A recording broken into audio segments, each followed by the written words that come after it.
Hola a todos, hola a todas, espero que estén muy bien. Hoy vamos a hablar de Gramsci y en particular de un concepto que es central en todo su pensamiento, en el pensamiento de varios marxistas que le siguen, que es el de hegemonía. No sin antes pedirles que se suscriban, van a ver que acá abajo, por acá, más o menos dice suscribirse. Le dan clic a suscribirse y después si pueden también le dan clic a la campanita y si pueden le ponen un me gusta, comentan el video si les gustó, si no les gustó, aportes, comentarios. Y además también súper importante, yo abajo de los videos en la descripción voy a empezar a poner algún texto, alguna recomendación, de dónde saqué lo que yo vaya a decir, porque este video se va a dividir en dos. Por un lado tenemos el concepto de hegemonía en Gramsci, que por ahí va a ser un poquito más esquemático, un poco más cuadrado para poder ser explicable, o al menos a mí me va a salir de esa forma, y después una segunda parte de hegemonía con algunas profundizaciones. ¿Por qué? Porque me parece que la hegemonía puede ser medida en niveles, en distintos grados de hegemonía. Entonces vamos a armar otro video. Hegemonía 1 sería este y hegemonía 2 sería el que sigue. Cuando hablamos de Antonio Gramsci, lo primero que se viene a la mente, lo primero que afirman los manuales, los libros, es que es el pensador de la superestructura, porque si nosotros recordamos esa metáfora espacial, esa metáfora del edificio, donde a grosso modo, lo más importante cuando al menos se habla de sociedad en el marxismo es que hay, y ahí viene un gato, vamos a presentarlo, ya que estamos, si nosotros remitimos a esa idea que está en Marx y en marxistas posteriores, esa metáfora del edificio donde la sociedad estaría compuesta por una base, por una infraestructura económica, y por encima de esa base o infraestructura encontramos una superestructura de tipo político-ideológica que justificaría y biarticularía para poder hacer posible esa base económica. Por lo general hay una lectura economicista en los marxistas de atribuir o sobredimensionar esa base, esa estructura económica por sobre lo político. Es decir, lo político estaría determinado en última instancia y tiene una autonomía relativa, se encontraría determinado por esa base económica y lo que habría que estudiar en definitiva y lo que habría que intentar transformar sería esa base económica. El gran aporte de Gramsci en este sentido es empezar a dimensionar, empezar a valorar el rol de lo político, de esa superestructura. Pero no lo va a hacer despegándose tanto de la palabra de Marx o del marxismo, sino lo que va a decir es, hay una lectura errónea, quizá producto de malas traducciones o quizá producto de pereza intelectual, en ver, en sobredimensionar esa base económica cuando lo que el mismo Marx, es lo que va a decir Gramsci, ni siquiera lo vio en esos términos. Incluso utilizando las famosas frases de Marx en donde pareciera pecar de economicista es precisamente por eso, o por malas traducciones o porque lo que está intentando hacer el autor es, o lo que no está intentando hacer el autor, mejor dicho, es establecer un estudio en profundidad y se queda meramente en lo superficial, que es dar un párrafo para su conveniencia y punto. Entonces lo que va a decir Gramsci es, en el mismo Marx vemos que hay un rol importante que desempeña esta superestructura. Y Gramsci es bastante más incisivo en este sentido y dice, y es ocioso seguir haciendo estudios sobredimensionando lo económico por sobre lo político, cuando precisamente el marxismo se ha caracterizado de estudiar la realidad, pero para intentar transformarla. Y en definitiva, lo que sucede tanto en el estudio de la realidad como en la posterior transformación, que podría ser la conformación de un partido orgánico de clase, así lo entienden algunos marxistas, eso sucede todo en el plano de lo político. Entonces lo que está diciendo Gramsci es, para la praxis, para la elaboración de un programa revolucionario, para la transformación de ese mundo, tanto el hecho de hacerlo inteligible, el hecho de estudiarlo, como el hecho de transformarlo, todo eso sucede en esa superestructura. Entonces pierde sentido todo análisis economicista. Y lo que va a decir Gramsci también es que hay dos grandes errores en seguir reproduciendo esta mirada economicista por dos cuestiones. Primero, si nosotros analizamos solamente el rol que tiene lo económico, perderíamos de vista lo político, pero si nosotros creemos de que lo económico es preponderante y que todo sucede en lo económico o que lo económico determina a lo político, entonces supondríamos de que el capitalismo solo, producto de la magia, desaparecería. La contradicción entre las fuerzas de producción y las relaciones de producción, incluso hay muchos marxistas que lo plantean en este término, que el capitalismo desaparecería por esa contradicción que se producen entre las relaciones de producción y las fuerzas de producción. Gramsci dice esto no nos dice mucho, sino que vislumbramos de que si el mundo cambia y que para que el mundo cambie, para que efectivamente el capitalismo desaparezca, tiene que haber otra cosa del plano de lo político, del plano de lo ideológico, y se produce en la lucha de clases. El segundo peligro es precisamente eso, que anularíamos a la clase obrera como análisis, a la clase obrera en su existencia real,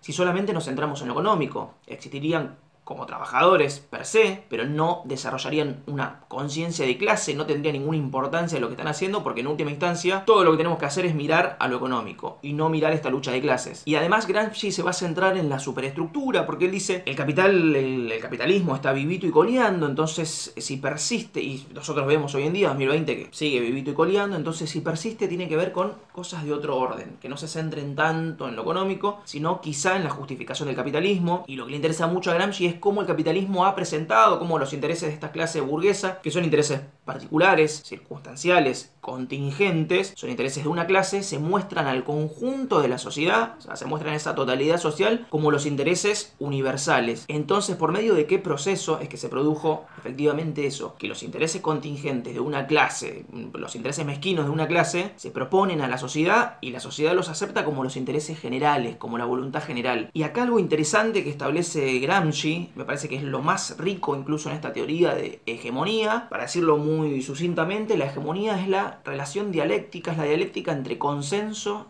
y coerción.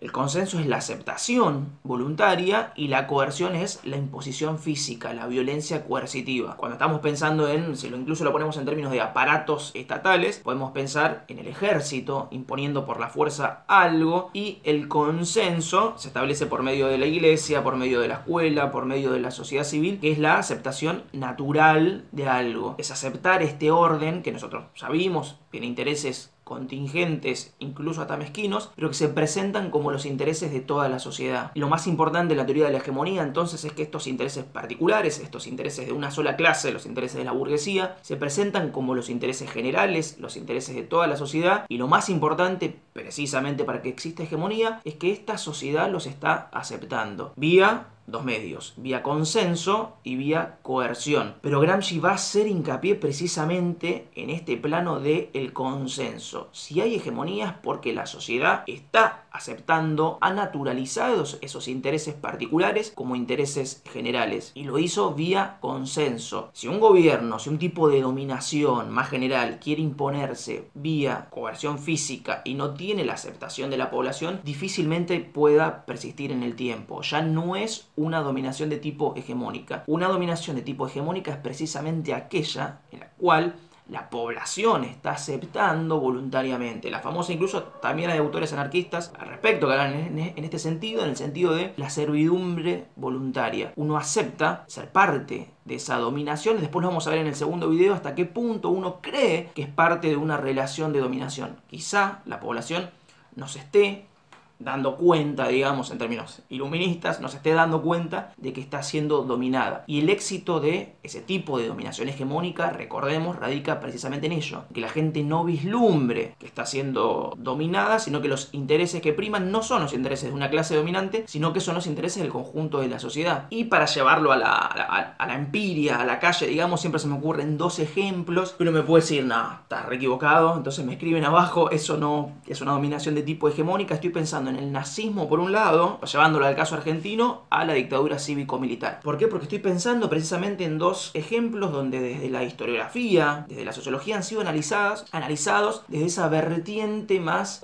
haciendo hincapié en lo coercitivo, el uso de la fuerza que hacían estos líderes militares. Incluso a veces se llega a hablar de líderes carismáticos, pero se centra exclusivamente en eso, en esta parte de coerción, cuando creo que estamos en realidad ante regímenes que han hecho del consenso una de sus mayores armas. Pienso por ejemplo en Hitler, que llega mediante, uno puede categorizarlo como quiera hacerlo, pero se puede decir que dentro de los parámetros del siglo XX es un proceso en principio democrático, es un proceso que al menos se vale de esa investidura parlamentaria. Y estoy pensando en la República Argentina, donde no sucede lo mismo en términos parlamentarios, pero ese golpe se intenta investir constantemente de consenso. Intenta el consenso en la población, intenta el consenso en los sindicatos, en los partidos políticos, incluso va a intentar el consenso vía Mundial del 78, vía Guerra de Malvinas, Y uno ve en la Guerra de Malvinas que Galtieri efectivamente habla ante una multitud que lo aplaude cuando días atrás hubo grandes represiones. Entonces uno está pensando precisamente en eso, de que hay una dominación de tipo hegemónica. Cuando la hegemonía cae, precisamente se termina ese gobierno. No va a tambalear el capitalismo. No estamos hablando de modo de producción dominante, capitalismo que va a empezar a tambalear, sino simplemente de este tipo de gobierno en el poder. No de Estado, sino de gobierno. Y repetimos, en esta relación dialéctica entre consenso y coerción, para que una dominación perdure en el tiempo, para que sea una dominación hegemónica, se tiene que basar mucho más en el consenso, lo que dijimos antes, que en la coerción. Cuando tiene que aplicar coerción, cuando tiene que reprimir a su población, quiere decir que la hegemonía se está resquebrajando. Y en ese cuño que se establece ahí, en ese resquebrajarse la hegemonía, en ese recurrir más a la coerción, ya prácticamente se podría decir todo está perdido. Ahí entran en juego los intelectuales orgánicos, ahí entra en juego esta idea de crisis orgánica. Gramsci, ¿qué entiende por crisis orgánica? Está entendiendo precisamente este proceso, este cuño que se establece en el medio, entre la no aceptación de esos valores universales, o aceptación a medias, o la población empieza a ver, la clase trabajadora empieza a ver que esos intereses ya no son tan generales como se afirmaban, y es una crisis orgánica. No hay todavía un orden de otro tipo, porque Gramsci dice lo viejo muere, pero lo nuevo no acaba de nacer. Empieza a haber una batalla de tipo ideológico, de tipo cultural, afirma Gramsci, que se ha tergiversado después lo que entiende Gramsci por batalla cultural, pero empieza a haber una batalla precisamente en este plano de las ideas, que es súper importante, además de tomar un medio de producción, tomar una fábrica, tomar una colina, tomar un valle. Para Gramsci lo que hay que hacer es empezar a tomar estos significantes, empezar a apropiar de sentido, porque la batalla radica precisamente ahí, en el terreno ideológico, en el terreno de la superestructura, en el terreno político. Y Gramsci es súper importante para ser utilizado como praxis, para ser utilizado como herramienta teórica, incluso para entender otros procesos. Se suelen dejar de lado a la hora de estudiar procesos como la Revolución Francesa, incluso uno de los procesos más ricos para entender todo este ascenso de la burguesía. Me parece que incluso en los historiadores marxistas, académicos marxistas, lo que impera es esta mirada de ver lo político, o ver a lo sumo cuestiones económicas, centrarse en lo exclusivamente económico.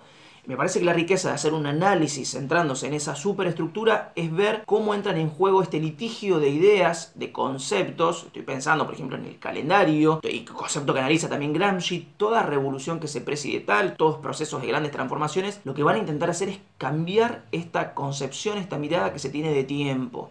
La Revolución Francesa cambia el tiempo, cambia el calendario, cambia el pesaje, cambia las medidas, establece todo un nuevo sistema, un nuevo parámetro, y uno puede decir, bueno, queda en el plano exclusivamente simbólico cuando lo que importa en realidad es el ascenso de esa burguesía, pero precisamente esa burguesía puede ascender al poder, puede llegar al poder porque está cambiando y está en litigio estos significantes, estos conceptos, estas ideas. Y lo que dice Gramsci es que tenemos, al menos en este proceso histórico, en esta crisis orgánica, guerra de movimientos y guerra de posiciones. Guerra de movimientos, uno tiene que saber cómo se alinean los bandos, qué intelectuales quedan de un lado, qué intelectuales quedan de otro lado, y en el medio de ese proceso también se batallan, hay litigios por posiciones, así como es importante en una guerra cuerpo a cuerpo llegar a tal colina, llegar a tal dique. Lo que va a decir Gramsci es que es importante también apropiarse de esos significantes, de esos significantes vacíos, va a afirmar el autor. ¿Por qué vacíos? Estoy pensando en conceptos como nación, como patria, como pueblo, que son conceptos que están ahí prestos a ser interpelados por alguna de las dos clases, y es de vital importancia acaparar ese concepto, que la clase trabajadora, por ejemplo, está pensando Gramsci,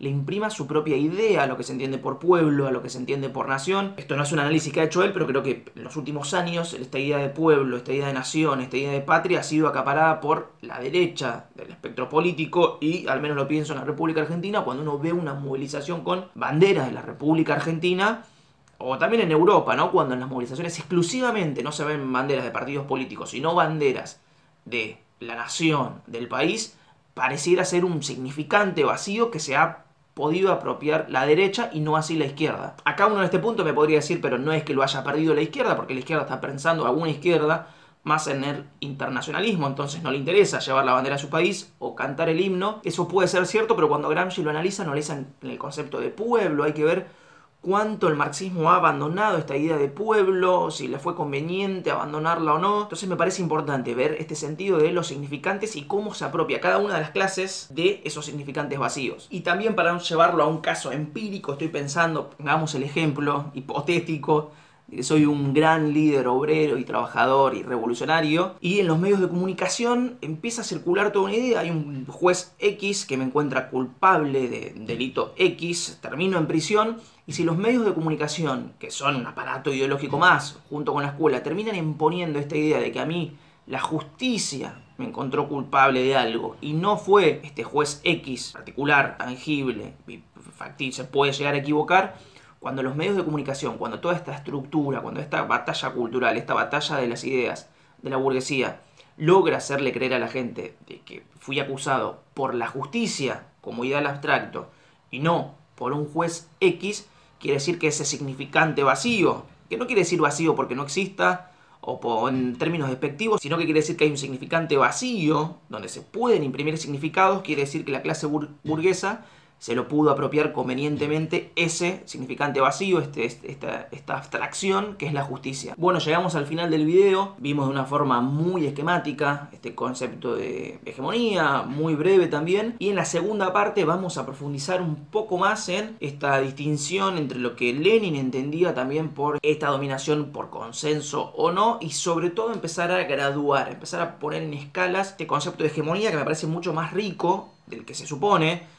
que habíamos dicho es consenso y coerción, sobre todo consenso. Me parece que puede haber distintos gradientes, distintos niveles en la hegemonía que vamos a ver en la segunda parte.